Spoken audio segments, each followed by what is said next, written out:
আসসালামু আলাইকুম viewers. এইচএসসির ICT chapter 5 এর আরো কিছু গুরুত্বপূর্ণ টপিকস নিয়ে আজকে আলোচনা করব। আজকে জানব এই লেকচারে while statement, do while statement, continue এবং গো টু স্টেটমেন্ট সম্পর্কে। চলুন তাহলে শুরু করা যাক। হোয়াইল স্টেটমেন্ট এটা কেমন?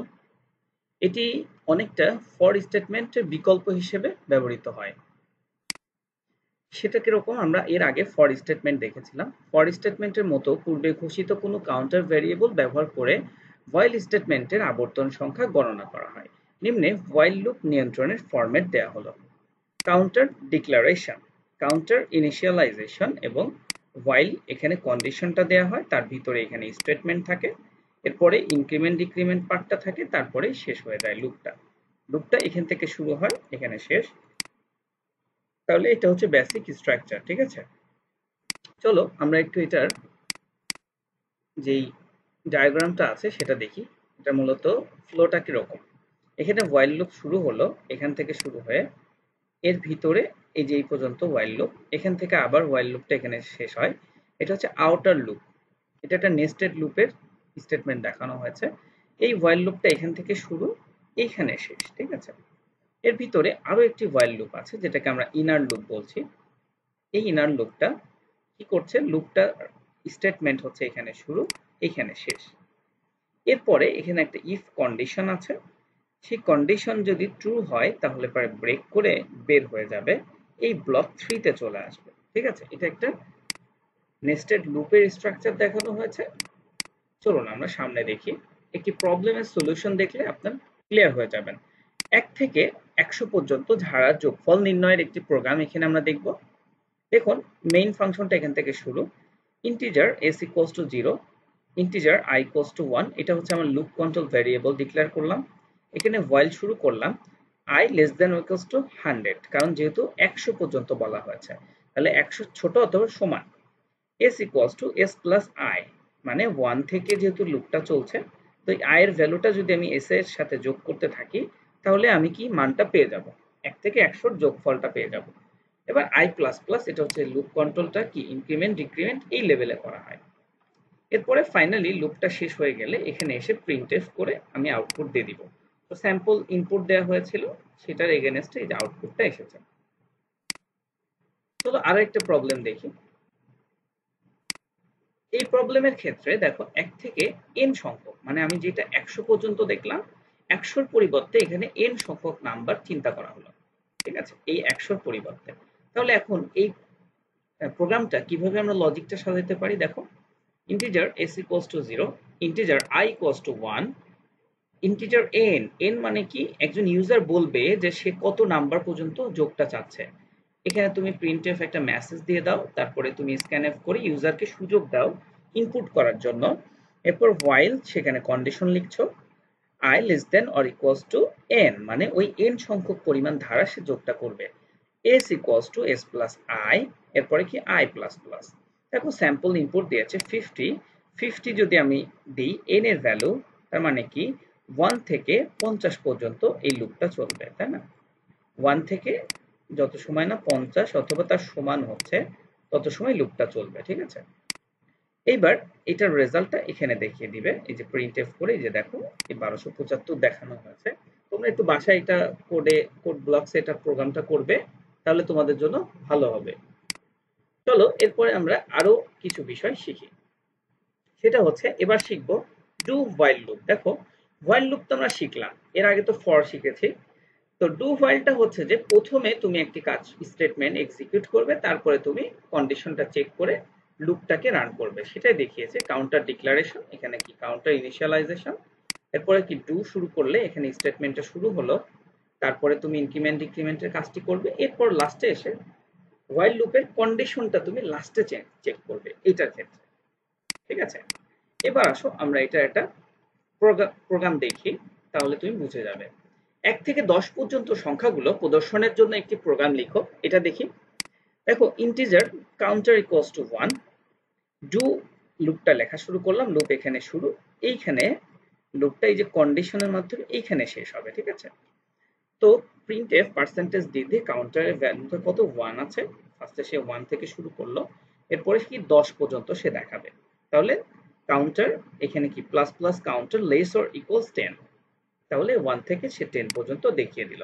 এটা একটা খুবই সিম্পল একটি প্রোগ্রাম।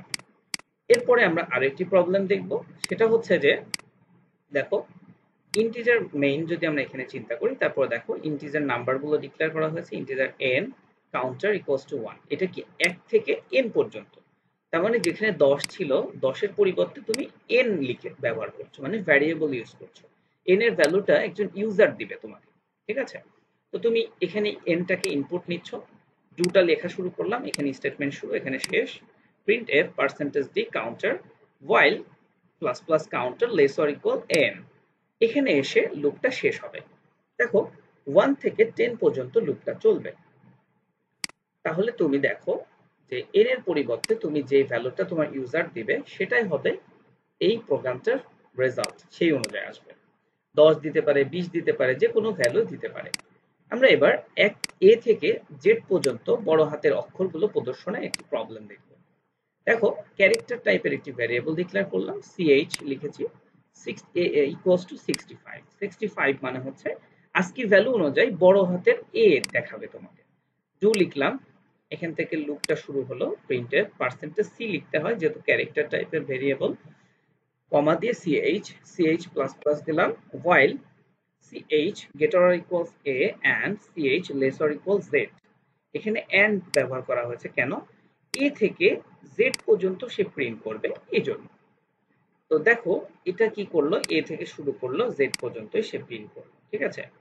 এটা কিন্তু খুব সুন্দর করে লজিকটা তোমাদেরকে চিন্তা করতে হবে, তুমি বাসায় এটা প্র্যাকটিস করো। সেটা হচ্ছে যে ছোট হাতের a থেকে z পর্যন্ত কিভাবে লেখা যেতে পারে।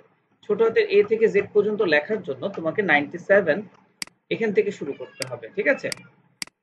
এরপরে আসো আমরা কন্টিনিউ স্টেটমেন্ট সম্পর্কে জানি। কন্টিনিউ স্টেটমেন্টে কি করে, যে সি প্রোগ্রামে শর্তযুক্ত অথবা শর্তবিহীনভাবে কোনো স্টেটমেন্ট বা লুপের পুনরাবৃত্তি করার জন্য কন্টিনিউ স্টেটমেন্ট ব্যবহৃত হয়। মানে কন্টিনিউ বলার সাথে সাথে ওটাকে ধরে সে আবার চলে যাবে লুপের শুরুতে, ঠিক আছে। আসো আমরা এটার একটা উদাহরণ না দেখলে বুঝতে পারবো না। ধরো এটা একটা ব্লক, while এখানে শুরু হয়েছে, এখানে ধরো while লুপটা এখান থেকে শুরু হয়েছে, এইখানে এসে ধরো শেষ হয়েছে। এখানে ধরো এটা হচ্ছে এই ইনার ফর লুপ এটা, আর এই আউটারটা মনে করো এখানে শেষ হয়েছে, আউটার যে লুপটা এটা এখানে শেষ হয়েছে। ধরো এই ভিতরে একটা কন্ডিশন দেয়া আছে, সেখানে বলা হয়েছে যে কন্ডিশনটা যদি ট্রু হয় তাহলে তুমি কন্টিনিউ করে যাবে, কন্ডিশনটা যদি ট্রু না হয় তাহলে সে ব্লক 2 তে যাবে, ঠিক আছে। মানে কন্ডিশন অনেকগুলো দেয়া আছে, এটা ইনার লুপের একটা কন্ডিশন, যদি এটা না হয় তাহলে সে এখানে চলে আসবে, ঠিক আছে। আর যদি ট্রু হয় তাহলে সে কন্টিনিউ করে এখানে চলে যাবে। এখানে আরেকটা কন্ডিশন দেয়া আছে, এটা যদি ট্রু হয় তাহলে সে কন্টিনিউ করবে, আদারওয়াইজ সে এই লুপে আউটার লুপে চলে যাবে, এরকম একটা দেখানো আছে। এবার ধরো 1 থেকে 10 পর্যন্ত একটা প্রবলেম আমরা লিখব, কিন্তু এখানে একটা কন্ডিশন বলা হয়েছে যদি x এর ভ্যালুটা 4 হয় তাহলে তুমি কন্টিনিউ করে যাবে।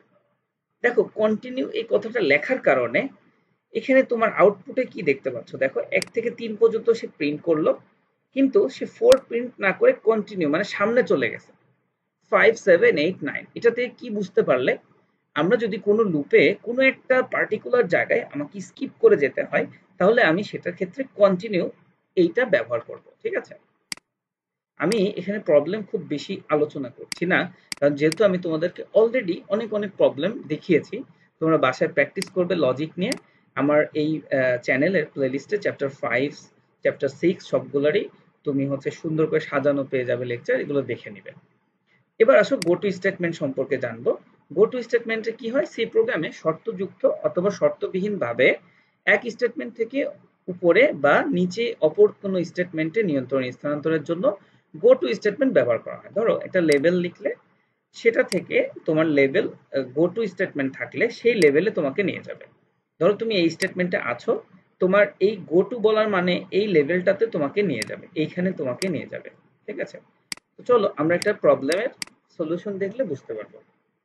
এটা একটা বেসিক স্ট্রাকচার দেখানো হয়েছে, দেখো এখান থেকে যদি স্টেটমেন্ট শুরু হয়, ঠিক আছে, এইখানে স্টেটমেন্টটা গো টু বলার কারণে এখানে গো টু পেয়েছে, গো টু পাওয়ার কারণে সে সরাসরি এই স্টেটমেন্টে চলে গেছে, ঠিক আছে, এতগুলো স্টেটমেন্টকে ব্রেক করে। তাহলে বিষয়টা এরকম ঘটে।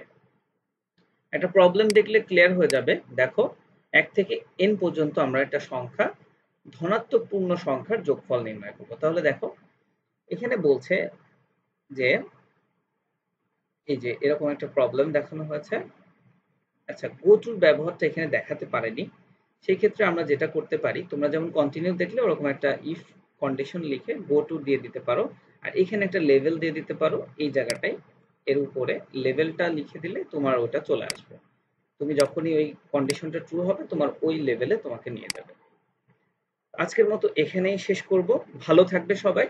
অবশ্যই সাবস্ক্রাইব করতে ভুলবে না, এরকম অনেক অনেক ভিডিও পাবে। আসসালামু আলাইকুম ওয়া রাহমাতুল্লাহ।